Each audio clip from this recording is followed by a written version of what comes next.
Hello, YouTube. I hope all of you are doing well. My name is Justin, and we're going to be analyzing depth and drop jumps. We're going to differentiate between the two, and we're going to have video overlay to demonstrate how to do it. I'm going to give you the benefits and applications for these drops. I have to make this distinction beforehand. Both of these are classified in that umbrella term of depth jumps. However, these are two different exercises that have a variety of benefits between the two and different applications between the two. And what better way to start the video than to demonstrate depth jumps? They involve an athlete stepping off of a platform, such as a box, and landing on the ground with into a quarter squat position, similar to a vertical jump, or if you're loading for a vertical jump. And from there, with the motion coming down from the platform and going into that quarter squat position, into that vertical jump position, loading position, you're going to drive straight up and with maximal effort go into a vertical jump for maximal height. This exercise, because of the longer ground contact time, is more ballistic in nature. Because of that, we're going to be working on longer ground contact time. You're going to be working on height, depth, and loading for jumps and more height-based movements and explosive movements. You're going to get deep hip and knee flexion along with developing leg strength in your athletes. The big thing to keep in mind with the depth jumps is you're starting at a higher height, above 20 inches, preferably between 20, 24 inches. You could work up to 32, 34, 36, but that's for more advanced athletes. Or if you're a Bulgarian into those Bulgarian block periodizations, which go right ahead, but those guys were crazy, that higher starting point allows for an appropriate amount of overload for your athlete so they can adapt their strength-shortening cycle components. The strength-shortening cycle components, just to recap, are the eccentric, amortization, and the concentric phase. And that SSC, if that is one of the key aspects that you want to develop within an athlete to make them more powerful, to generate more force out of your athlete. So to adapt that strength shortening cycle component into depth jump makes it very beneficial.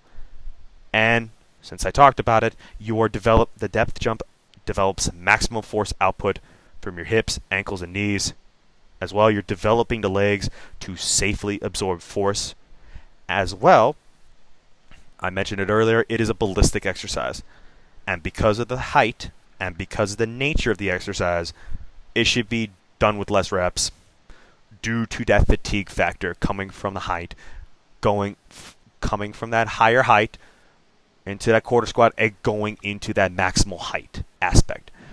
A good target range would be 2 to 3 sets of 3 to 5 reps. Anything beyond that is going to lead to over-fatiguing of your athlete and potential injuries if you want to be crazy and go, 10 to 12 reps for depth jumps. If you want to, be my guest on your own personal time, but that hurts my ankles personally. What doesn't hurt my ankles and actually develops stiffness in my ankles and tendons is the drop jump. Now, the drop jump is classified as a depth jump, as we talked about earlier, because both of these involve jumping off of platforms of some kind.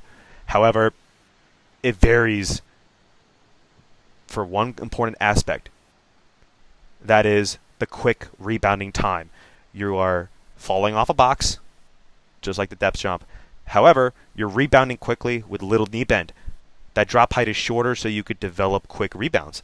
And because of less ground contact time, this is more plyometric in nature. So you're developing quick ground contact time. Little knee bend. As I alluded to, you are developing stiffness in your ankles, muscles, and tendons. You're also developing stability within those muscles as well. You're maximizing output of the knee extensors and developing plantar flexion in your ankles. As well, the drop jump can be done to improve quickness, reactive strength, and once again, short ground contact time. You're also developing explosive leg and hip extension that allows for quicker movements. A good exercise to compare the drop jump with is pogos, because pogos and drop jumps work that similar quick movement plyometric nature to it.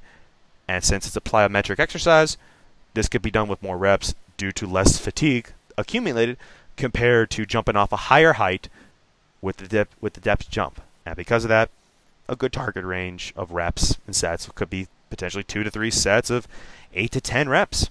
And because of the quicker ground contact time, you can have your athlete go from the drop from the height, quick ground contact time, so multiple rebounding efforts after they initially jumped off of the box. And that will be it for today. Thank you guys kindly for listening. I hope all of you are going to be doing well this holiday season, and I hope this helps you in your programming journey with your own athletes, or if you're just programming it for yourself to develop yourself into an athlete. Thank you kindly, and I hope you have a great day.